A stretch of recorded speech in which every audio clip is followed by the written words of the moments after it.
Hello everyone, welcome back to my motivational blog. Today our topic is how a man deals with the loss of his father. Losing dad, how a man responds to the death of his father. When a man's father dies, he realizes that the one man who truly wanted him to be better than him is gone. When my daddy died, I didn't have nobody to say they was proud of me. When a man's father dies, he realizes that the one man who truly wanted him to be better than him is gone. Father's death can be particularly devastating because it marks the loss of the single person in a man's life who genuinely desired to see him surpass his own accomplishment. While growing up, our fathers, whether for good or ill, are our earliest and strongest examples of manliness. Even for those who grow up fatherless, his influence is a major one, conspicuous for its absence. It is therefore only natural that the death of a man's father is an event that holds incredible and often very painful significance. Man's father makes the experience unique. Many men who have lost their fathers describe it as a loss like no other. They report that the way they grieved their father was different from any other grief that they experienced, and often felt that the only people who could readily understand were other men that had also lost their fathers. When your father dies, how a man deals with the loss of his father. I know that I certainly felt this way when my father passed away. It is that uniqueness as well as the short and long term effects of losing a father that I hope to address here. When our father dies, we frequently lose much more than the person of our father. It's often surprising to men how the world doesn't stop at his passing. Sons are acutely aware of their father's passing, and when the world doesn't share that same awareness, it can leave the grieving son feeling terribly alone and isolated from a world that doesn't seem to understand. Many men experience a sense of being an orphan, even if their mother is still alive, because they feel so alone in this world. This sense of vulnerability is compounded by the fact that for many of us, our fathers served as a kind of shield. We knew that we could count on dad for help and advice when things turned against us. With his father gone, the son may not know where he can turn in a crisis and feel vulnerable and afraid. This holds true as well for men who had a negative or non existent relationship with their fathers. While dad may not have been a protector or provider, men still vulnerable and alone, often feeling that they are the only ones that can break negative cycles in their families.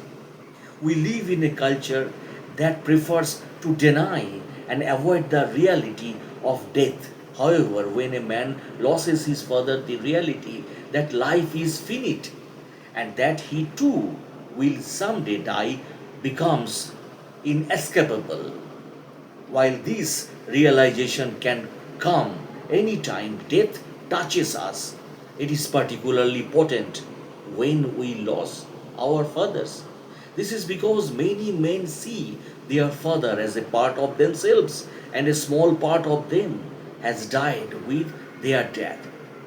Not only is the inevitability of death driven home, but also its finality.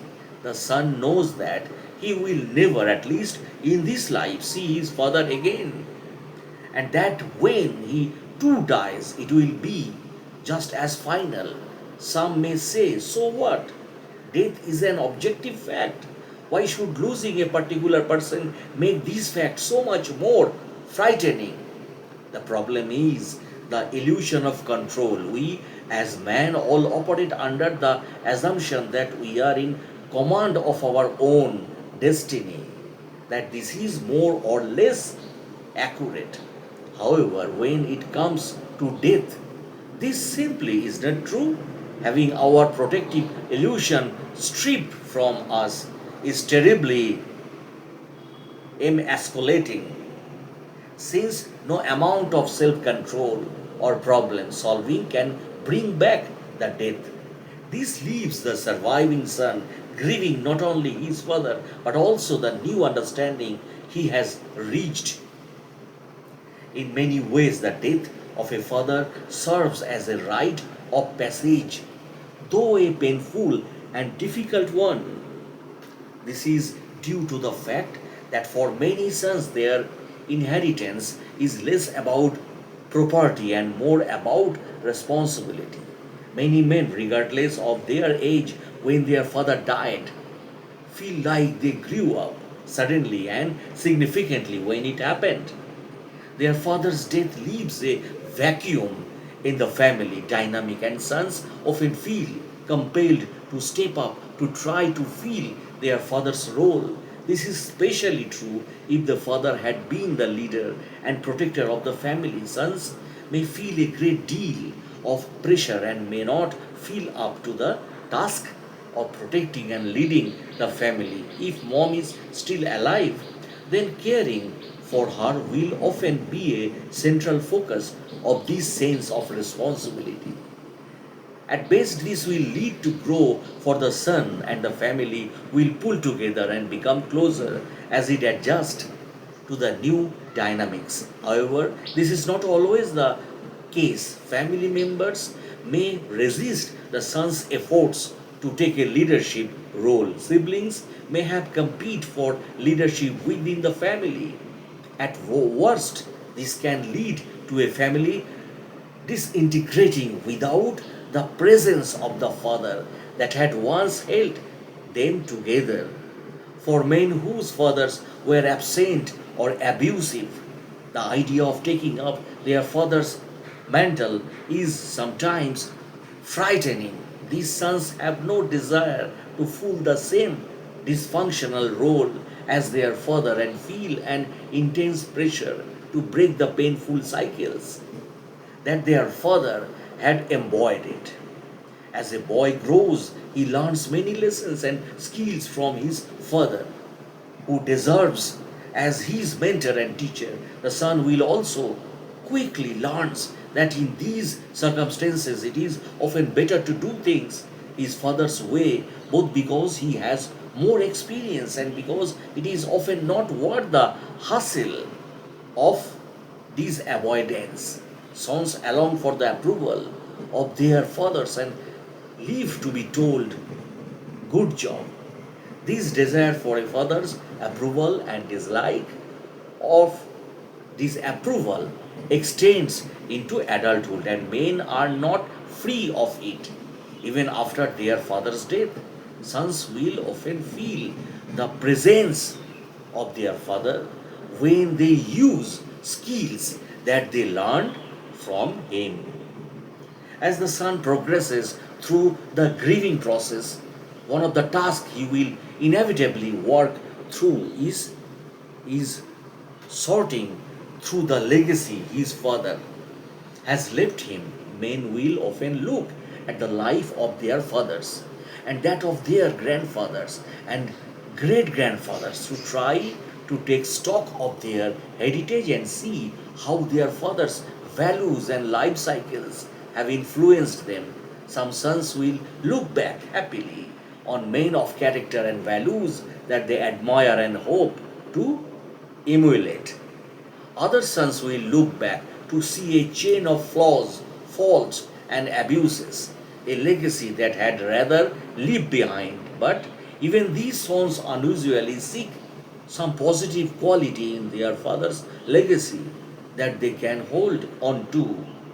For the son, who is also a father, examining the legacy also comes with the realization that they too are a link in this chain, that someday they will be passing the legacy on to their own children.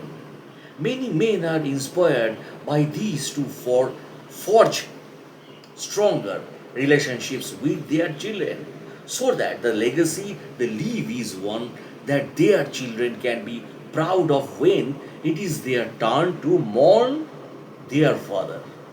While these themes are typical of men that have lost their fathers and lend the perspective and understanding that is an important part of healing, it is extremely difficult to effectively capture the uniqueness and complexity of this experience. I personally continue to struggle to understand the loss of my father even when I make this article or blog.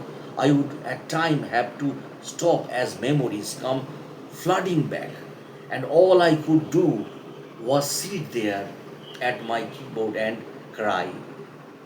Even as I struggle, though, I know that I have gained at least one thing from mourning my father: a determination to live a life that will find me worthy to be called my father's son. For each reader who is a son who has lost their father, I would encourage you to do two things. First, I would encourage you to struggle.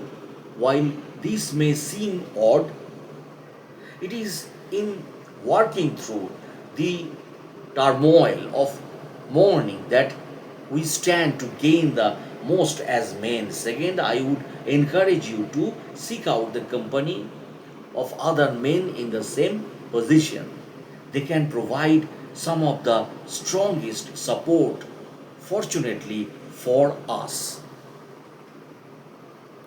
So, excellent place to seek out the support of our fellow men.